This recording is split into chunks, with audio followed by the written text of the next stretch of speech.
Bonjour, bienvenue sur le site de Scolus.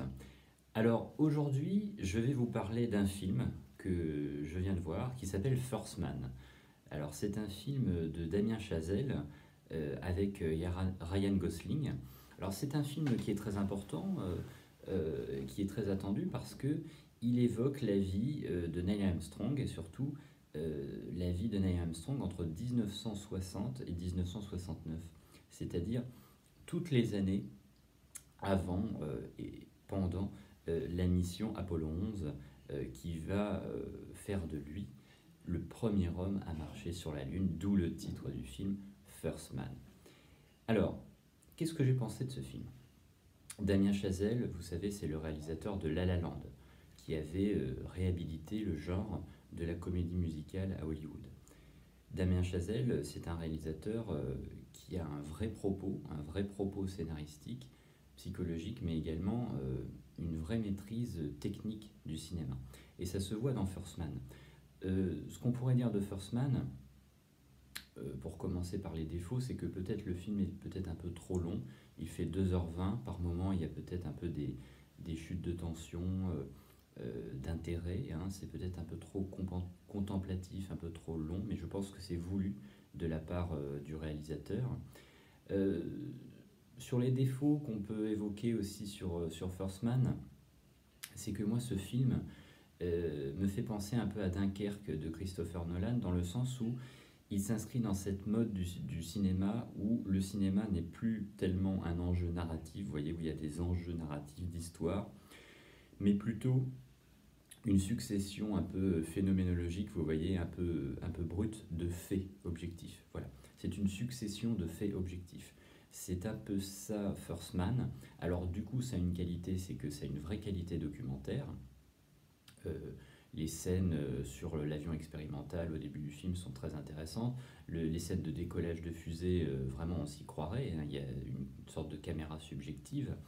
La scène, bon, je spoil, hein, c'est un spoiler, mais bon, de toute façon, on sait qu'ils vont sur la Lune à la fin du film, donc bon, c'est pas non plus un vrai spoiler, mais la, la, la scène de l'alunissage, hein, en juillet 1969, c'est une des plus belles scènes de l'histoire du cinéma. C'est remarquable. Je ne sais pas comment ils ont fait ça, mais on s'y croirait vraiment. Et ça, c'est très fort. Ça, c'est une des qualités du film, c'est que finalement, maintenant, quand on regarde la Lune, on sort du cinéma, vous voyez, on regarde la Lune, et on a tous un peu l'impression d'être allés sur la Lune.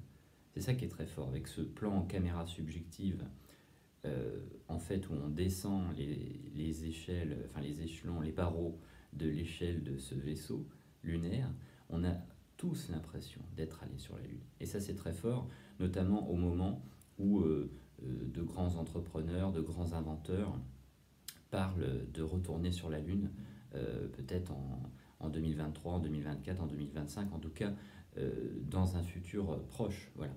Donc ça, c'est très enthousiasmant. Moi, je suis très content de voir que à nouveau Hollywood remobilise cet imaginaire de la conquête spatiale, du progrès technique de la science, dans nos temps un peu violents, un peu obscurs, un peu irrationnels. Je trouve que ça fait du bien. Ça fait du bien de revenir à cette lumière, à cet horizon du progrès technique et de la conquête spatiale. Voilà, ça c'est très positif.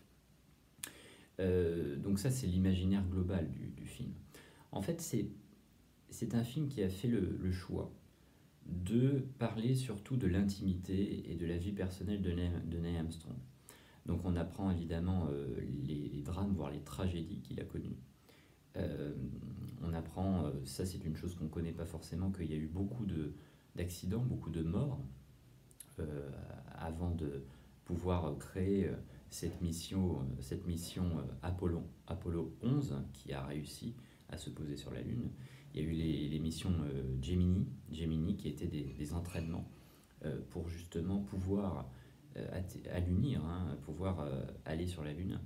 Donc ça c'est très bien raconté. La bonne idée du film, et c'est la raison pour laquelle je pense Damien Chazelle a fait que ce film soit très long, c'est que quelque part il veut nous montrer aussi que ça a été un long chemin, ce chemin vers la Lune.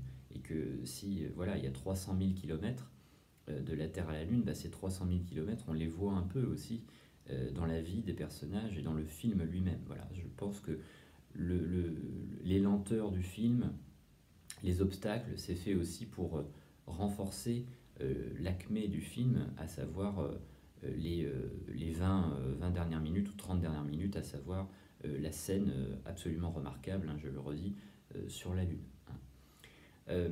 Donc voilà ce que j'ai envie de dire, ce qu'on peut dire sur First Man.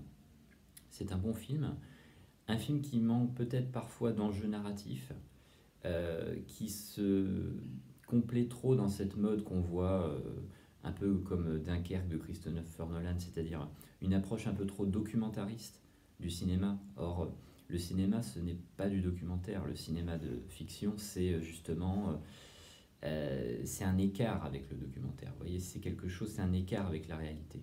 C'est quelque chose de plus. Bon, c'est peut-être la faiblesse du film, mais ça reste un film très réussi, un film dont on va se souvenir, un film qui va marquer, ça c'est sûr, et notamment pour moi,